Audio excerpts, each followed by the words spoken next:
Assalamualaikum warahmatullahi wabarakatuh. Perkenalkan, kami dari kelompok 4 akan mempresentasikan hasil diskusi tentang kewarganegaraan. Sebelumnya, izinkan saya untuk memperkenalkan diri terlebih dahulu.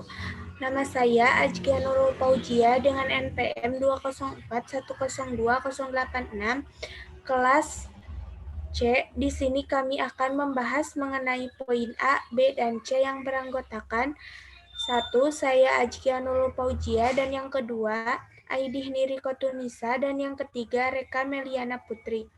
Baik, untuk mempersingkat waktu, marilah kita buka acara ini dengan bacaan basmalah bersama-sama. Bismillahirrahmanirrahim. Baiklah, menginjak acara selanjutnya, yaitu pemaparan materi pertama akan dibahas oleh saya sendiri. B. Warga negara. Satu pengertian.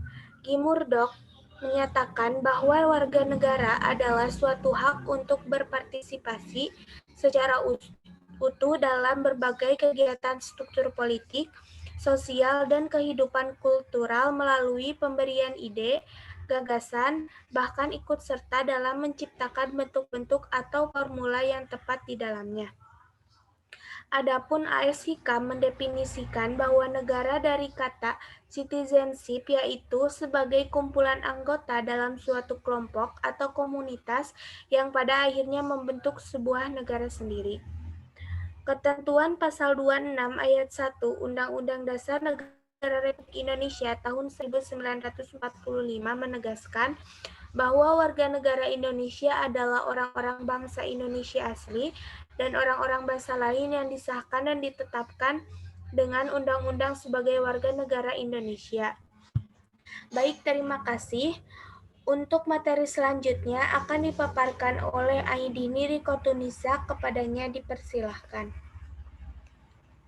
Baik, terima kasih kepada moderator yang telah memberikan waktunya kepada saya. Baiklah, langsung saja. Yaitu A. Asas ius sanguinis atau berdasarkan keturunan. Ius dalam bahasa Latin berarti hukum dan sanguinis artinya darah. Dengan demikian, ius sanguinis diartikan sebagai bentuk kewarganegaraan seseorang yang diperoleh dan ditentukan berdasarkan garis keturunan orang tersebut. Yang secara umum, negara-negara yang menganut asas ini adalah negara yang sangat memperhatikan ras dan kekerabatan darah. Umumnya, negara-negara ini memiliki sejarah feodal atau kekaisaran yang cukup mengakar dalam sejarahnya. Berikut adalah negara-negara yang menganut asas ius sanguinis, yaitu Belanda, Filipina, Inggris, Jerman, Korea Selatan, Portugal, RRT, Spanyol, Turki, Yunani. Jika kita perhatikan, maka mayoritas negara yang menganut ius sanguinis adalah negara yang terletak di benua Eropa dan Asia. B. Ius soli atau berdasarkan dapat kelahiran. Ius soli merupakan istilah dalam asas penentuan kewarganegaraan seseorang yang diambil dari bahasa Latin. Ius artinya hukum atau pedoman, sedangkan soli dari kata solrum yang berarti negeri atau tanah atau daerah. Dalam asas ini, kewarganegaraan seseorang ditetapkan berdasarkan tempat kelahirannya. Adapun negara-negara yang menganut asas ini sebagai dasar dalam menentukan suatu status kewarganegaraan penduduknya, antara lain yaitu Amerika Serikat, Argentina, Brazil, Ekuador, Fiji, Guatemala, Meksiko, Peru, dan Venezuela. Jika kita perhatikan, mayoritas negara yang menganut asas ini adalah negara yang beralokasikan di benua Amerika. Terima kasih. Saya kembalikan kepada moderator. Baik, terima kasih kepada Aidini yang telah memaparkan materinya. Untuk materi terakhir akan dipaparkan oleh Reka Meliana Putri, kepadanya dipersilahkan. Baik, yang terakhir yaitu status kewarganegaraan.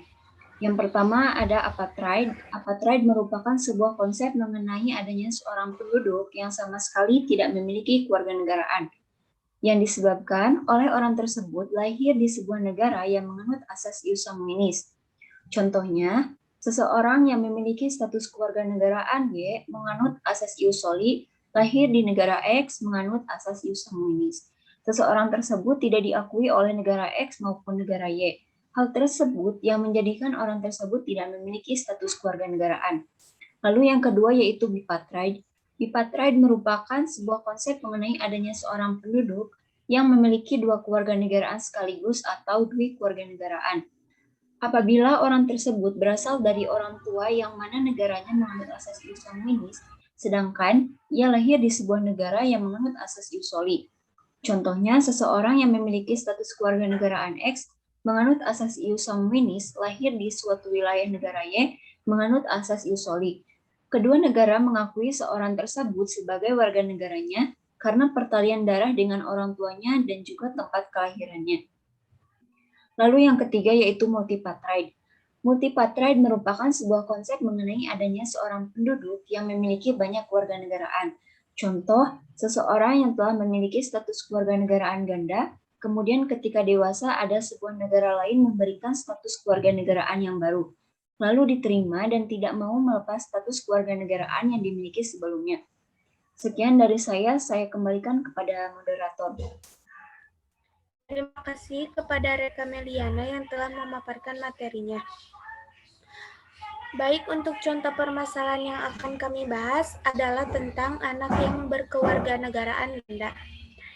Jika dikaitkan dengan contoh permasalahannya sekarang, salah satunya adalah anak yang berkewarganegaraan ganda. Salah satu contohnya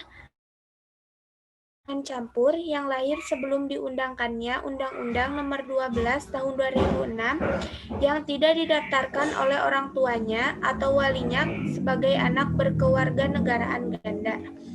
Kemudian permasalahannya muncul terhadap anak yang dilahirkan dari perkawinan yang sah sebelum undang-undang tersebut diundangkan dari ayah warga negara asing dan ibu warga negara Indonesia. Begitupun sebaliknya. Anak tersebut atau walinya terlambat untuk menyatakan memilih kewarganegaraan Indonesia. Batas waktu yang ditentukan untuk itu ialah berakhir pada usia 21 tahun.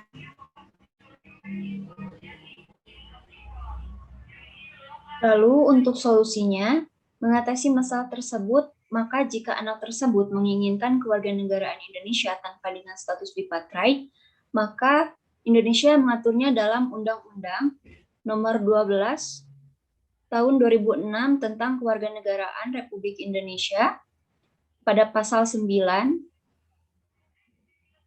Yang pertama yaitu telah berusia 18.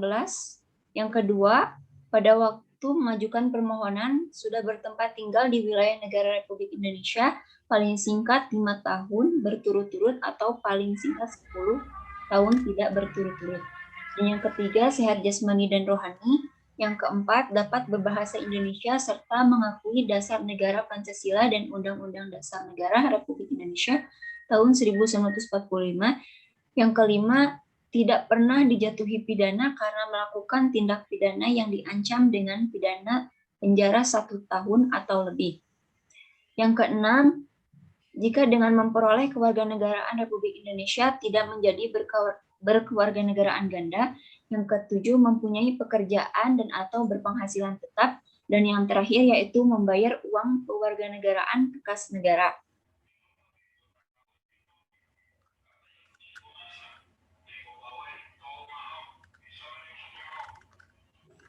Untuk tindakan pencegahannya, sebisa mungkin warga negara Indonesia jangan menikah dengan orang warga negara asing untuk menghindari hal demikian. Atau bisa juga dilakukan pengurusan atas kewarganegaraan jika ingin jadi warga negara asing. Dan ketika mempunyai seorang anak, maka orang tuanya harus segera mengurus kewarganegaraannya sedini mungkin, supaya anak tersebut tidak mempunyai dua warga negara. Alhamdulillah, pemaparan materi dari awal sampai akhir telah selesai. Marilah kita bersama-sama mengucapkan hamdalah bersama-sama. Alhamdulillahirabbil alamin. Sekian pemaparan materi dari kelompok 4 dan terima kasih atas perhatiannya. Kami tutup. Assalamualaikum warahmatullahi wabarakatuh.